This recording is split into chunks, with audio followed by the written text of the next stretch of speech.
Hi, I'm Mike Ryan. In part one of our turquoise identification video, we saw how turquoise from the same mine can have a wide range of looks and grade, and that can be a challenge in trying to identify turquoise. In part two of the turquoise identification, I'd like to show a little bit about how similar looking turquoise can come from different mines. And that presents its own challenges in identification. We'll look at some dark web turquoise from different mines, and then we'll look at some that has a very similar look in terms of color and the matrix that is the host of that turquoise, which again, different mines, similar looks.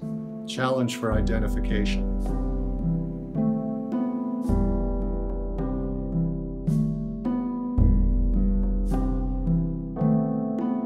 In this tray, we're going to see, again, similar looking turquoise, all from different mines. Now I have to apologize for the color rendition on this because as I'm looking down on this turquoise and then seeing it in the screen, it really is not a true reflection of the true colors. But I think it still works because all of the different turquoise are uniformly off in their actual colors. When we start over here on the very right, we have a cereose. Now actually on this, the greens are going to be much darker, much more saturated green, and the blue not quite as blue as shown here. Next to the cereose, we have a cab from Royston. And it shows a lot of the kind of the rhyolite matrix, a light brown matrix that's associated with Royston, and the different blues and greens of that. Next, we have this large cab that comes from King Manasseh. And while we see the very similar matrix in terms of the host rock that we saw at Royston and at Cereose, we're seeing a different formation of turquoise but very similar colors that we're seeing both at Cereose and Royston. Now this is understandable because if you look at the formation of the rock between King Manasseh and Cereose, you're basically just going down about 100 miles or so down the Rio Grande River, because the King Manasseh is in that Rio Grande Valley basin there outside of Manasseh, and Cereose, of course, outside of Santa Fe. Moving over here, we see Pilot Mountain.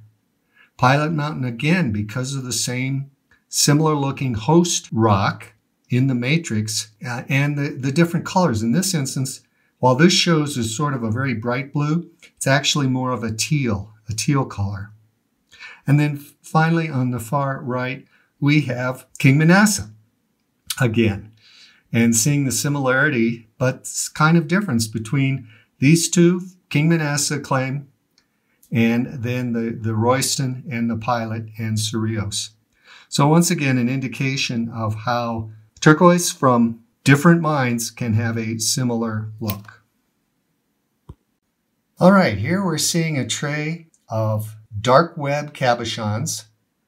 They all have sort of a similar look to them. They don't immediately jump out as being distinctive from a particular mine, except perhaps one, and maybe somebody who's viewing this will have an idea of which one that is. But it really points out the difficulty in identifying turquoise, not only because of the wide range of looks from the same mine, but how different mines can have a similar look. In this instance, it's all dark web, high-grade turquoise. So if we start going here from the left to right, we start off with this cab, and this is from the Paiute mine, which is adjacent to Godber Burnham.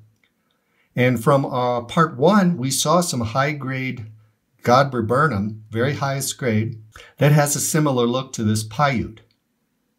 As we move across, we now go to Red Mountain. And Red Mountain, located in Callais Valley, and then across the way, as we would go east, across Grass Valley, we would find Indian Mountain on Bald Mountain. And different looks, but of course there's a similarity there. We go here in the center, and now we're getting into a very different look, and one would be very hard to identify as coming from Candelaria, because this dark web Candelaria is just not found very often in that mine.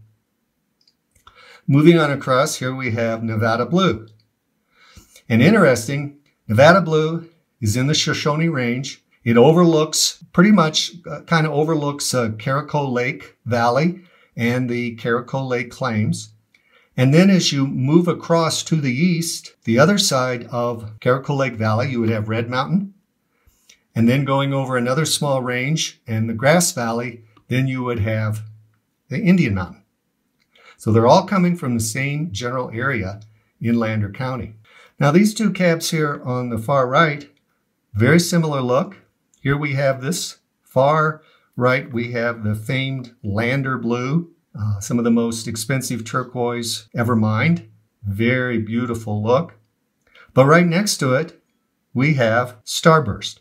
The Starburst has very low production. Just a few pounds ever came out of that claim.